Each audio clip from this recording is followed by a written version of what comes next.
Welcome back. Welcome back to another video.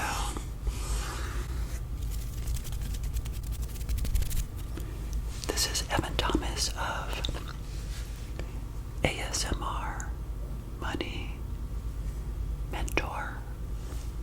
So glad you could join me again for another episode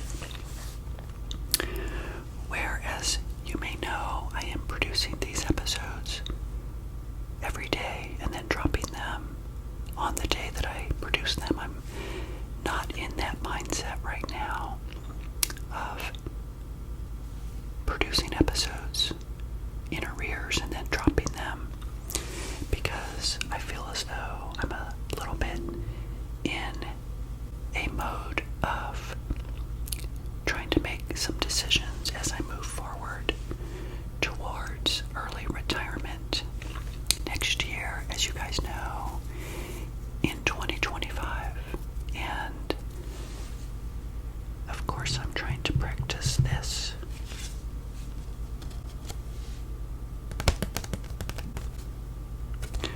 relax, relax, relax, and take it easy. I just realized I forgot to close my door to my bedroom, and you may hear my refrigerator. Anyway, it just turned off, but yeah, I'm in one of those modes. Do you ever get in a place in your life, especially financially speaking, where you just don't know what to do, and maybe you have a lot of options, which is good as you go forward and you live your life and you save money. It's good to have backup plans, yeah, while you're building wealth. And when I look back over the 20 years that I've lived here and I've been building my wealth, I never until this day felt so vulnerable about living in a certain area. You guys know the hurricane risk where I live is very great, and yet through the years, yes, I was worried.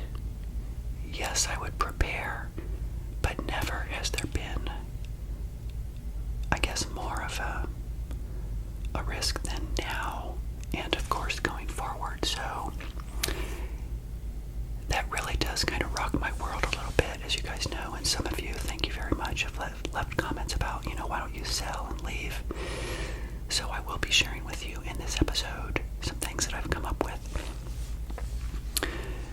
But first, I want to talk a little bit about what happened. You guys know I've been a fan of Susie Orman through the years, right? And some of you may know that she always tells people that you need to plan for the very worst thing. I remember she did a podcast with Paula Pant of Afford Anything. I think it was 3 years ago, maybe 4 years ago, somewhere in there. And of course, Susie Orman said that she hates the FIRE movement, that you have to have millions of dollars to retire. Those kinds of things I don't agree with.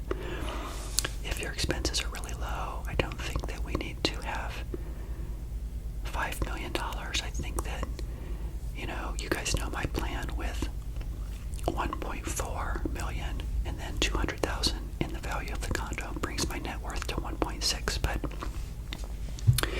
in terms of pulling money from my investments, it's actually 1.3, because I have approximately $150,000 in short-term reserves.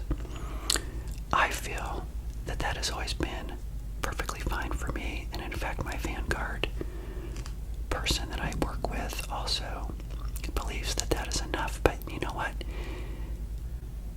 On some level, of course, for some people living in certain areas, Susie Orman is exactly right.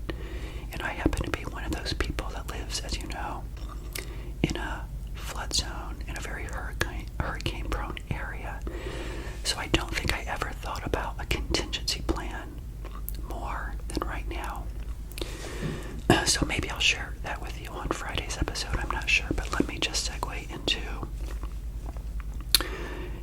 just sharing with you some details about what happened with Hurricane Milton. You know, I shot the video of being in the hotel. I shot that the morning where we had no power. And really, my city that I live in did a very good job of restoring people to power. Obviously, here I am. I have power. So the hurricane was Wednesday, right? I evacuated on Monday, stayed with a friend north of where I live, and then we checked into a hotel for Tuesday, Wednesday, and Thursday. I got the hotel Tuesday and Thursday, and then we decided to add one more day of Thursday.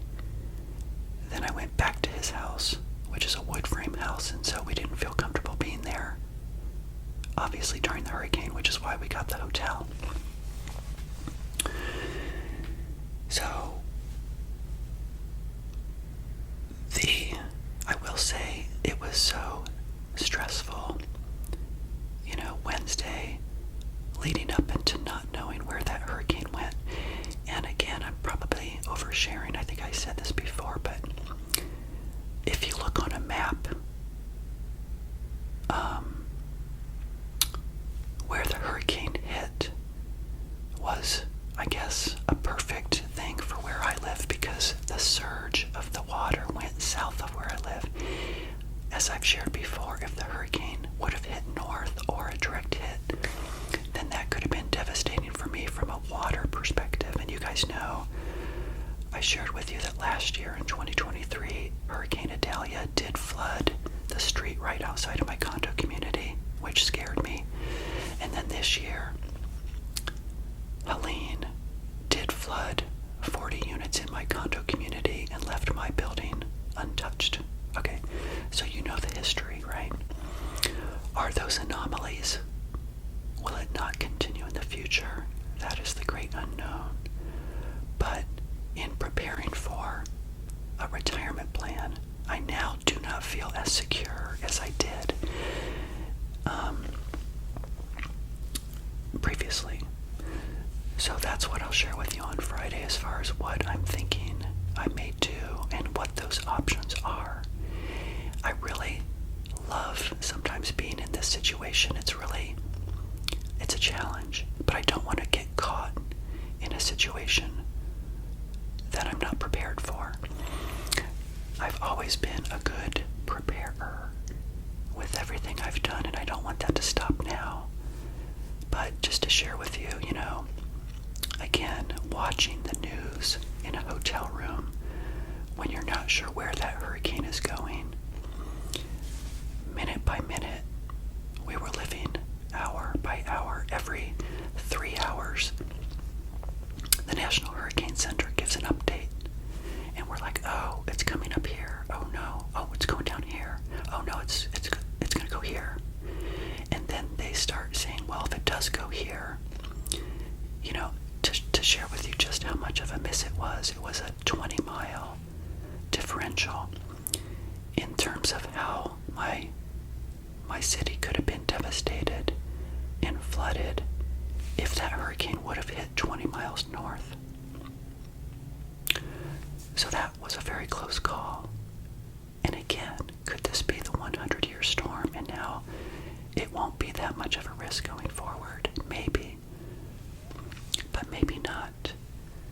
So it was, you know, I can't say that, yes, some of your comments were that I was really, you know, shaken up, and I was, but it's no different than I felt other times. And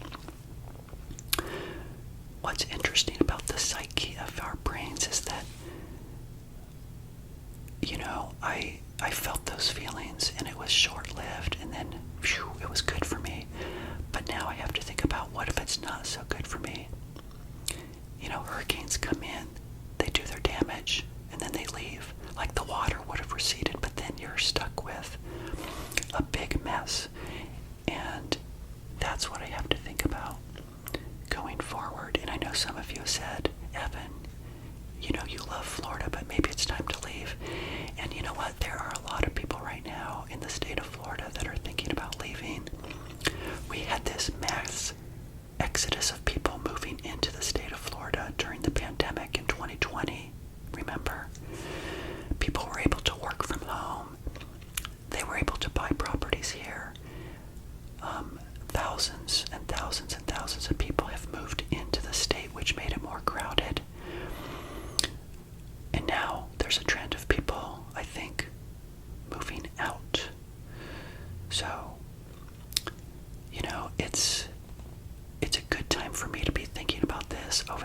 next 2 to 3 months. And I have a lot of options, and they're good, some of which I'm really excited about, some of which I'm like, well, I'm not so sure. It's funny, I've never been a risk taker, especially with building wealth over time. You guys know that, for those of you that have been with me, following my journey towards financial independence. I'm not a risk taker, but part of me feels like I want to stay because I want to know what happens, and then I would have the resources to make it better. But again, I'm going to talk about that on Friday's episode. So I hope you find this episode relaxing. You know, your haircut looks good. That haircut that I gave you the other day on Monday. Yeah. You still look pretty good. Do you like your haircut? Yeah. Okay, good. There goes my refrigerator. You might be able to hear it now. I don't know, maybe. Anyway, this is an interesting time in my life over the next 3 months as I prepare for really big changes. So thank you for joining me. Come back for more episodes. I'm just kind of winging these episodes right now. They're not as prepared as some of the other ones I've produced. I hope that all of you guys are doing really well with money throughout 2024. I hope that you're saving. I hope you're investing. I hope you're paying down your debt. I hope you're getting your budgets prepared for 2025 like I am. In fact, now that we're in the middle of October, remember your Build a Budget spreadsheet that you should be preparing right now. Don't forget to do that. If you have not created your Build a Budget for 2025, do it right now. Go back and watch my other episodes in the playlist. I have an episode about building a budget. It's very simple, so please do that. Know exactly how much money you have coming in, how much money you have going out. If you have debt, make that a number one priority. You can do it. All of you can. I appreciate you, I believe in you, and I congratulate you guys on every step of the way that you take towards financial independence. So with that, I'm going to go ahead and close out this episode. Again, thank you for being here. If you like content like this, give me a thumbs up right now. Click that little button and leave a comment. Let me know. I really appreciate, again, all the comments you've left. I'm going to answer them today.